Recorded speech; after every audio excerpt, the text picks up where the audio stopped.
നമസ്കാരം. ദൗത്യത്തിലേക്ക് സ്വാഗതം. ഗ്രീസിൽ അഗ്നിശമന ഹെലികോപ്റ്ററുകൾ ആകാശത്തുവെച്ച് കൂട്ടിയിടിച്ച ദാരുണമായ സംഭവവും ഇറാനെതിരെ അമേരിക്ക നടപ്പിലാക്കാൻ സാധ്യതയുള്ള ആക്രമണങ്ങളെക്കുറിച്ചുള്ള ഏറ്റവും പുതിയ നയതന്ത്ര നീക്കങ്ങളുമാണ് ഇന്നത്തെ പ്രധാന വാർത്തകൾ. ഗ്രീസിലെ ആകാശത്ത് അരങ്ങേറിയ അടിയന്തര സാഹചര്യത്തിൽ നിന്നാണ് നമ്മൾ വാർത്തകൾ തുടങ്ങുന്നത്. ഗ്രീസിൽ കാട്ടുതീ അണയ്ക്കുന്നതിനിടെ 2 ഹെലികോപ്റ്ററുകൾ ആകാശത്തുവെച്ച് കൂട്ടിയിടിച്ച അപകടം. ബിബിസിയും അൽ ജസീറയും റിപ്പോർട്ട് ചെയ്യുന്നത് പ്രകാരം രാജ്യത്ത് പടർന്നുപിടിക്കുന്ന കാട്ടുതീ നിയന്ത്രിക്കാനുള്ള ശ്രമത്തിനിടെയാണ് ദാരുണമായ സംഭവം നടന്നത്. 2 ഹെലികോപ്റ്ററുകൾ വളരെ അടുത്തടുത്ത് പറക്കുന്നതും അതിലൊന്ന് മറ്റൊന്നിന്റെ റോട്ടർ ബ്ലേഡുകളിൽ ഇടിക്കുന്നതും ദൃശ്യങ്ങളിൽ വ്യക്തമാണ്. കൂട്ടിയിടിയെ തുടർന്ന് ഒരു ഹെലികോപ്റ്റർ ഉടൻ തന്നെ തീപിടിക്കുകയും താഴേക്ക് പതിക്കുകയുമായിരുന്നു. ജോർദാൻ രാജാവ് അബ്ദുള്ള രണ്ടാമനും ബഹ്റൈൻ രാജാവ് ഹമദ് ബിൻ ഈസ് അൽ ഖലീഫയും ഞായറാഴ്ച ടെലിഫോണിലൂടെ ചർച്ച നടത്തി. മേഖലയിലെ സംഘർഷങ്ങൾ ലഘൂകരിക്കുന്നതിനുള്ള അടിയന്തര ശ്രമങ്ങളെക്കുറിച്ചാണ് ഇരു നേതാക്കളും ചർച്ച ചെയ്തത്. ഖത്തർ വാർത്താ ഏജൻസിയാണ് ഇക്കാര്യം റിപ്പോർട്ട് ചെയ്തത്. മിഡിൽ ഈസ്റ്റിലെ നിലവിലെ സുരക്ഷാ സാഹചര്യങ്ങൾ വിലയിരുത്തിയ നേതാക്കൾ സ്ഥിരത നിലനിർത്തുന്നതിനും കൂടുതൽ അസ്ഥിരതകൾ ഒഴിവാക്കുന്നതിനുമായി ഏകോപിപ്പിച്ചുള്ള നയതന്ത്ര നീക്കങ്ങളുടെ ആവശ്യകത ഊന്നിപ്പറഞ്ഞു. അമ്മാനും മനാമയും തമ്മിലുള്ള ദീർഘകാല ഉഭയകക്ഷി ബന്ധം ഈ ചർച്ചയിൽ പ്രതിഫലിച്ചു. മേഖലയിലെ സമാധാനത്തിനും സുരക്ഷയ്ക്കും തങ്ങൾ പ്രതിജ്ഞാബദ്ധരാണെന്ന് ഇരു ഭരണാധികാരികളും ആവർത്തിച്ചു വ്യക്തമാക്കി. മേഖലയിൽ വലിയൊരു സംഘർഷത്തിനുള്ള സാധ്യതയെക്കുറിച്ച് ആശങ്കകൾ നിലനിൽക്കുന്ന സാഹചര്യത്തിലാണ് ഈ ഉന്നതതല ചർച്ച നടന്നിരിക്കുന്നത്. പൊതുവായ വെല്ലുവിളികളെ നേരിടുന്നതിനും ജനങ്ങളുടെ താൽപ്പര്യങ്ങൾ സംരക്ഷിക്കുന്നതിനും അറബ് രാജ്യങ്ങൾ തമ്മിലുള്ള നിരന്തരമായ ആശയവിനിമയം അനിവാര്യമാണെന്ന് ഇരുവരും ചൂണ്ടിക്കാട്ടി. സഹകരണപരമായ രാഷ്ട്രീയ ചട്ടക്കൂടുകളിലൂടെ അപകടസാധ്യതകൾ കുറയ്ക്കുന്നതിനും സജീവമായ നയതന്ത്ര ഇടപെടലുകൾ നടത്തുന്നതിനുമുള്ള മേഖലയിലെ ശക്തികളുടെ ശ്രമങ്ങളുടെ ഭാഗമായാണ് ഈ ഫോൺ സംഭാഷണം. സാഹചര്യം മാറിക്കൊണ്ടിരിക്കുന്ന സാഹചര്യത്തിൽ സംഘർഷം ലഘൂകരിക്കുന്നതിനും നയതന്ത്ര മാർഗങ്ങളിലൂടെ പ്രാദേശിക ക്രമം നിലനിർത്തുന്നതിനും ഇരു നേതാക്കളും മുൻഗണന നൽകുന്നു. വരും ദിവസങ്ങളിലും നയതന്ത്ര ചർച്ചകൾ തുടരുമെന്നതിനാൽ ഇത് സംബന്ധിച്ച കൂടുതൽ വിവരങ്ങൾക്കായി ജനഹിതമായി തുടർന്നും ബന്ധപ്പെടുക. കുവൈറ്റ് സൈനിക മേധാവി ലഫ്റ്റനന്റ് ജനറൽ ഖാലിദ് ദിർത്ത് സാദ് അൽ ഷുറൈൻ അധ്യക്ഷനായി ഉന്നതതല ഏകോപന യോഗം ചേർന്നു. രാജ്യത്തിന്റെ പ്രതിരോധ സജ്ജീകരണങ്ങൾ ശക്തിപ്പെടുത്തുന്നതിന്റെ ഭാഗമായാണ് ഇതിലൂടെ ലക്ഷ്യമിടുന്നത്. നോർ ന്യൂസ്. ഇറാനെതിരെ നടത്താനിരുന്ന സൈനിക ആക്രമണം റദ്ദാക്കിയതായി അമേരിക്കൻ പ്രസിഡന്റ് ഡൊണാൾഡ് ട്രംപ് പ്രഖ്യാപിച്ചു. നയതന്ത്രപരമായ പരിഹാരത്തിനുള്ള സാധ്യതകൾ കണക്കിലെടുത്താണ് ഈ തീരുമാനമെന്ന് അദ്ദേഹം വ്യക്തമാക്കി. ഇറാനിയൻ ഉദ്യോഗസ്ഥരിൽ നിന്നും മേഖലയിലെ മറ്റ് പങ്കാളികളിൽ നിന്നും ലഭിച്ച അഭ്യർത്ഥനകളെ തുടർന്നാണ് സൈനിക നീക്കത്തിൽ നിന്ന് പിന്മാറാൻ തീരുമാനിച്ചതെന്ന് പ്രസിഡന്റ് അറിയിച്ചു. ഒരു കരാറിലേക്കുള്ള പ്രാഥമിക ചർച്ചകൾ ഇതിനകം പൂർത്തിയായതായി അവർ സൂചിപ്പിച്ചതായും അദ്ദേഹം പറഞ്ഞു. ബിബിസിയും അൽ ജസീറയും റിപ്പോർട്ട് ചെയ്യുന്നത് പ്രകാരം വരും ദിവസങ്ങളിൽ ഒരു കരാർ അന്തിമമാക്കാൻ സാധിക്കുമെങ്കിൽ സൈനിക നടപടികളേക്കാൾ ചർച്ചകൾക്ക് മുൻഗണന നൽകാനാണ് ഭരണകൂടത്തിന്റെ തീരുമാനം. നിർദ്ദിഷ്ട കരാറിന്റെ വിശദാംശങ്ങൾ പ്രസിഡന്റ് വെളിപ്പെടുത്തിയിട്ടില്ലെങ്കിലും വാഷിംഗ്ടണും ടെഹ്റാനും തമ്മിലുള്ള സംഘർഷത്തിൽ ഇതൊരു നിർണായകമായ മാറ്റമായാണ് വിലയിരുത്തപ്പെടുന്നത്.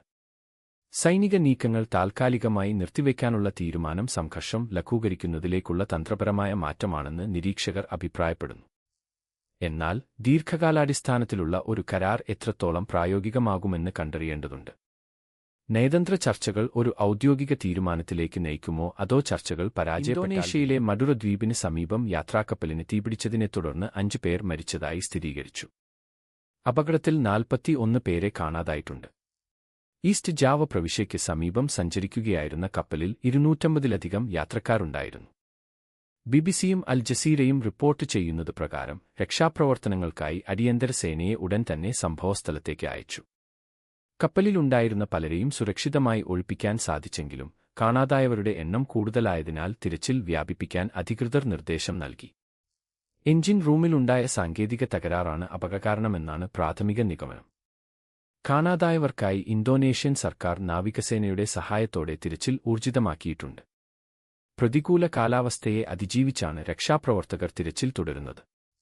ദുരന്തനിവാരണ സേനയുടെ ഔദ്യോഗിക സ്ഥിരീകരണത്തിന് അനുസരിച്ച് കൂടുതൽ വിവരങ്ങൾ ദരിദ്രത നിങ്ങളെ അറിയിക്കുന്നതാണ്. അമേരിക്കയും ഇസ്രായേലും ഇറാനെതിരെ സൈനിക ആക്രമണങ്ങൾ നടത്തുന്നതിൽ നിന്ന് താൽക്കാലികമായി വിട്ടുനിൽക്കാൻ ധാരണയിലെത്തിയതായി മുൻ യുഎസ് പ്രസിഡന്റ് ഡൊണാൾഡ് ട്രംപ് പ്രസ്താവിച്ചു. എന്നാൽ ഇത്തരത്തിലൊരു ധാരണ നിലവിലില്ലെന്ന് ടെഹ്റാനിലെ ഉദ്യോഗസ്ഥർ ഔദ്യോഗികമായി നിഷേധിച്ചു. ബിബിസിയും അൽ ജസീറയും റിപ്പോർട്ട് ചെയ്യുന്നത് പ്രകാരം സമീപകാല തിരഞ്ഞെടുപ്പ് പ്രചാരണത്തിനിടെയാണ് ട്രംപ് ഇത്തരമൊരു അവകാശവാദം ഉന്നയിച്ചത്. ഇരു രാജ്യങ്ങളും തമ്മിൽ തന്ത്രപരമായ ഒരു ഇടവേളയ്ക്ക് ധാരണയായെന്നായിരുന്നു അദ്ദേഹത്തിന്റെ പരാമർശം. എങ്കിലും ഇറാൻ സർക്കാർ വക്താക്കൾ ഈ വാദങ്ങളെ തള്ളിക്കളഞ്ഞു.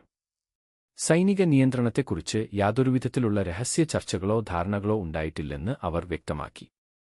പ്രാദേശിക സുരക്ഷാ സാഹചര്യങ്ങളെക്കുറിച്ചുള്ള നിലനിൽക്കുന്ന സംഘർഷാവസ്ഥയും അന്താരാഷ്ട്ര തലത്തിലുള്ള വ്യത്യസ്തമായ നിലപാടുകളുമാണ് ഈ അഭിപ്രായ വ്യത്യാസത്തിലൂടെ വ്യക്തമാകുന്നത്.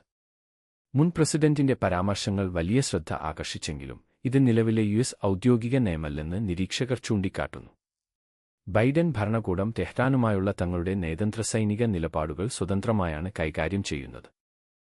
തങ്ങളുടെ പ്രതിരോധ തന്ത്രങ്ങൾ ബാഹ്യമായ ചർച്ചകൾക്കോ വിദേശ അവകാശവാദങ്ങൾക്കോ വിധേയമല്ലെന്ന് ഇറാൻ നേതൃത്വം ആവർത്തിച്ചു വ്യക്തമാക്കുന്നതായി ബിബിസിയും അൽ ജസീറയും റിപ്പോർട്ട് ചെയ്യുന്നു.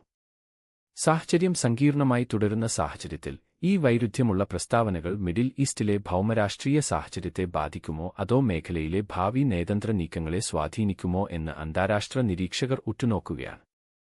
ടെഹ്റാനു വേണ്ടി റിപ്പോർട്ട്. വടക്കൻ പാകിസ്ഥാനിൽ ഈയാഴ്ചയുണ്ടായ ശക്തമായ മഞ്ഞുവീഴ്ചയിൽ കാണാതായ പ്രശസ്ത പർവ്വതാരോഹകൻ നിർമ്മൽ പുർജയുടെ മൃതദേഹം രക്ഷാപ്രവർത്തകർ കണ്ടെടുത്തു. ദുരന്തസ്ഥലത്ത് എത്തുന്നതിനായി രക്ഷാപ്രവർത്തകർ അതീവ ദുഷ്കരമായ സാഹചര്യങ്ങളെ അതിജീവിച്ചുവെന്നും ഇന്ന് തിരച്ചിൽ നടപടികൾ പൂർത്തിയായെന്നും പാകിസ്ഥാൻ ആൽപൈൻ ക്ലബ് അറിയിച്ചു. ഉയർന്ന പ്രദേശത്തേക്ക് പർവ്വതാരോഹണം നടത്തുന്നതിനിടെയുണ്ടായ വൻ മഞ്ഞുവീഴ്ചയിൽ നിർമ്മൽ പുർജയും ഒപ്പമുണ്ടായിരുന്ന 9 പേരും മരണപ്പെട്ടതായി സ്ഥിരീകരിച്ചു. കാലാവസ്ഥയിലുണ്ടായ പെട്ടെന്നുള്ള മാറ്റമാണ് മഞ്ഞുവീഴ്ചയ്ക്ക് കാരണമായതെന്നും ഇത് രക്ഷാപ്രവർത്തനത്തെ സാരമായി ബാധിച്ചുവെന്നും പാകിസ്ഥാൻ ആൽപൈൻ ക്ലബ് വ്യക്തമാക്കി. സംഭവം നടന്ന ഉടൻ തന്നെ പ്രാദേശിക ഭരണകൂടവും പ്രത്യേക പർവ്വതാരോഹക രക്ഷാസേനയും സ്ഥലത്തെത്തിയിരുന്നെങ്കിലും ദുർഘടമായ ഭൂപ്രകൃതിയും മഞ്ഞുവീഴ്ച തുടരുന്നതും രക്ഷാപ്രവർത്തനത്തിന് വലിയ വെല്ലുവിളിയായി. മരിച്ചവരുടെ മൃതദേഹങ്ങൾ നാട്ടിലെത്തിക്കാനുള്ള നടപടികൾ ആരംഭിച്ചതോടെ പർവ്വതാരോഹക ലോകം ഒന്നടങ്കം അനുശോചനം രേഖപ്പെടുത്തി. മൃതദേഹങ്ങൾ മലയുടെ അടിവാരത്ത് നിന്ന് മാറ്റുന്നതിനാണ് നിലവിൽ മുൻഗണന നൽകുന്നതെന്നും അതിനുശേഷം അപകടത്തെക്കുറിച്ച് വിശദമായ അന്വേഷണം നടത്തുമെന്നും അധികൃതർ അറിയിച്ചു.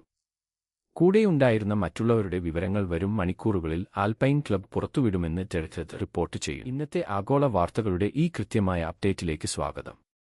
വാർത്തകൾ സംഭവിക്കുന്ന മുറയ്ക്ക് വസ്തുതകൾ നിങ്ങളിലേക്ക് എത്തിക്കാൻ ഞങ്ങൾ പ്രതിജ്ഞാബദ്ധരാണ്. ടെഹ്റാൻ പ്രസിദ്ധീകരിക്കുന്നതിന് മുൻപേ സത്യസന്ധത ഉറപ്പാക്കുന്നു.